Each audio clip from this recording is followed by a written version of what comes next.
사람들을 모아놓고 일주일을 오감이 차단된 상태에서 견디는 실험을 했습니다. 겨우 일주일 버티는데 뭐가 힘들겠냐. 그러고서 실험이 시작됐는데 일주일을 버틴 사람은 단 한 명도 없어요.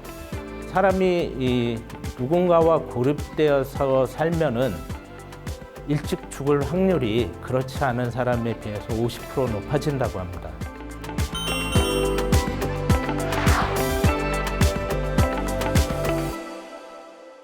지금 사진에서 보는 것처럼 주위에 아무것도 없는 망망대해 속에 등대가 하나 있습니다. 여기에서 2년을 근무하면 10억을 준대요. 여러분 하시겠습니까? 근데 조건이 있어요. 뭐냐면 2년 동안 여기에서 벗어날 수가 없는 거예요. 절대 단 하루도, 한 시간도 밖으로 벗어날 수 없고요. 일주일에 한 번씩 생필품은 지급을 해요. 그리고 누가 올 수도 없어요. 그리고 컴퓨터가 있는데 인터넷은 안 돼요. 질문을 던지면 모든 사람들이 2년 죽기 살기로 버텨서 10억을 받겠다라고 얘기를 합니다. 이 영상 보시는 여러분도 어떠신지 모르겠는데요. 아마 대부분 마찬가지 대답을 하실 것 같아요. 사람은 두뇌를 가지고 있습니다. 그래서 두뇌에 자극이 없으면 굉장히 견디기 힘들다는 거예요. 도널드 헵이라는 아주 유명한 신경과학자가 있는데 그분이 그런 실험을 했어요. 사람들을 모아놓고 일주일을 오감이 차단된 상태에서 견디는 실험을 했습니다. 그러니까 우선 시각을 아주 짙은 선글라스를 끼워가지고 시각을 차단을 했고요. 그 다음에 에어컨 소리를 크게 틀어가지고 청각을 차단했어요. 근데 자기 심장 소리나 기침 소리나 뭐 침 꿀꺽 삼키는 소리나 이런 거 다 들리지 않는 거죠. 그리고 아주 푹신한 의자, 쿠션이 굉장히 두툼한 의자에 앉혀가지고 다리 쪽에서 오는 그 감각도 다 차단했고요.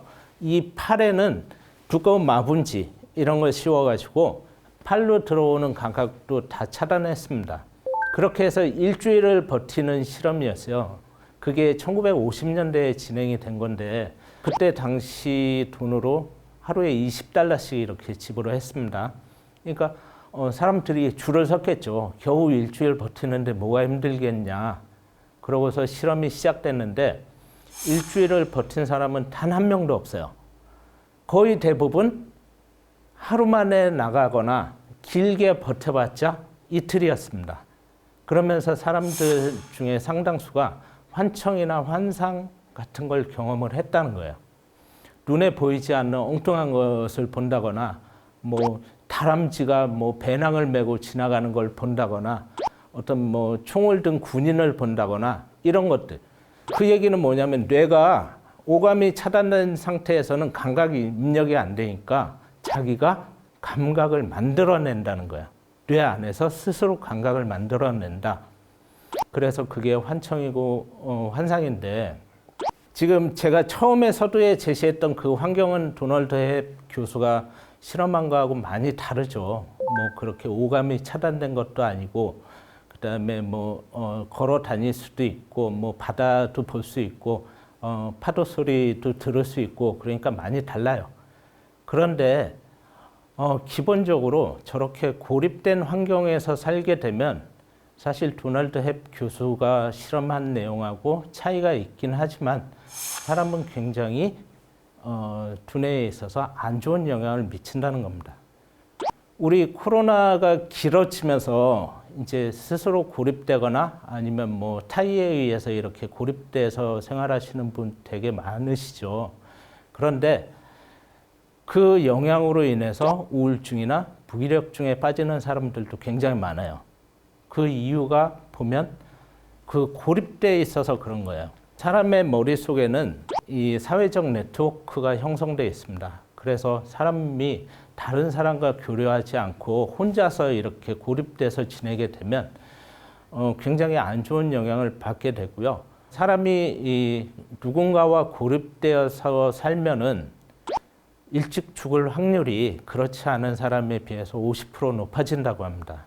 비만이 될 확률도 높고요. 하루에 담배 한 갑 피는 것만큼 건강에 안 좋다고 합니다.